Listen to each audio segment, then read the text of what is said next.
Hunter. Thank you very much, Mr Deputy Speaker. Well, how does one sufficiently and comprehensively pay tribute to the great E.G. Whitlam in 5 minutes? The reality is one doesn't. One couldn't possibly hope to. You would need at least 20, Mr Deputy Speaker, and then, of course, that would not be enough. But I say 20 because I think we need to talk about Gough through 4 lenses. First, Gough the Prime Minister. Second, Gough the parliamentarian. Third, Gough the party member, that is the Labor Party member and party leader. And fourth, Gough the human being. And an honest, compassionate man he was, dedicated to equity and social justice, not only in this country but right around the world. Gough was, by any measure, one of Australia's greatest Prime Ministers.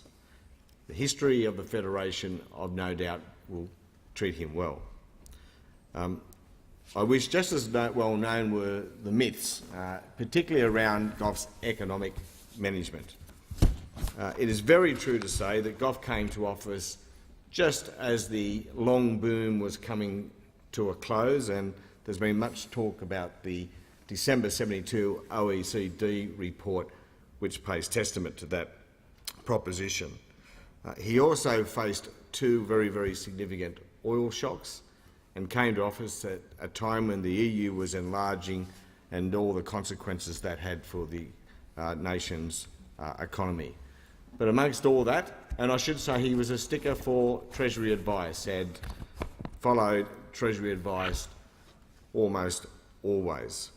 He also, amongst all of that, of course, saw a need for economic reform and began to dismantle the then outdated and economically destructive tariff system, which was making Australia so inefficient, and in doing so paved the way for further economic reform and further economic restructuring. To save time, I'm going to take 2 and 3 together: Gough the parliamentarian and Gough the party member and party leader. This is Gough's biggest legacy.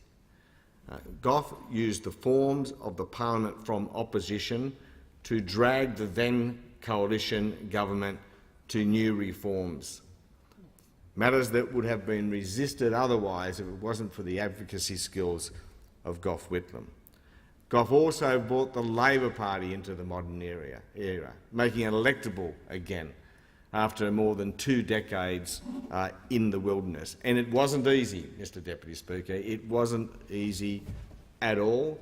He took on entrenched factional interests, faced expulsion from the party at one stage for his efforts, but in true Gough Whitlam determination and courage stood up to the factional masters and those who'd created their fiefdoms within their party at the expense of the party and took the party forward.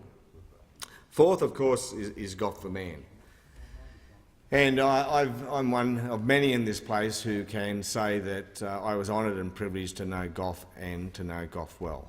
I didn't know Gough well when he was Prime Minister, certainly. I was only 10 or 12 years of age. I do recall meeting him at a nursing home opening in my town of birth, Bellingen, when I was around 12 years of age, which excited me somewhat, but it was in his later years that I got to know Gough well.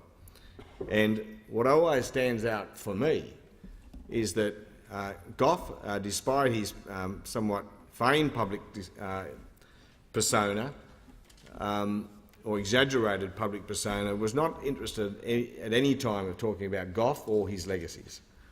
The great man was far more interested in talking about the Labor Party and how it was going, the future of the country, but even more particularly about me. Gough was far more interested to know how I was going than he was interested in talking about where he had been. He encouraged me to study more, for example, some advice I followed, although I must admit, having been persuaded by him to begin a law degree, I didn't finish that law degree. I think I was about the halfway point at the time, but his advice was appreciated, and his ongoing interest on my progress through that university degree was also appreciated. One small anecdote I still recall very fondly from the time I was Defence Minister being contacted by my good friend and Gough's son's Nick to inquire as to whether there were any Ventura bombers still airworthy in the country, because the family was starting to think about Gough's farewell, and they thought Ventura, if one was still airworthy, might have made a nice touch as a fly past at his farewell. There was something unique about Gough and his art for both self-deprecation and self-praise. He could talk himself up in a way which most people could not get away with, but Gough could, because he, amongst all of his other fantastic attributes, he had a very sharp wit and a very good sense of humour. He will be missed by many. He had a very good innings at 98, had a full life, certainly, almost unchallenged by anyone else in Australia's political history. He will be missed by many. I will certainly miss him, but what he did for his country, he can be very proud of, and certainly his family can be very proud of, and I again extend my sympathies to his family. I thank the member for Hunter.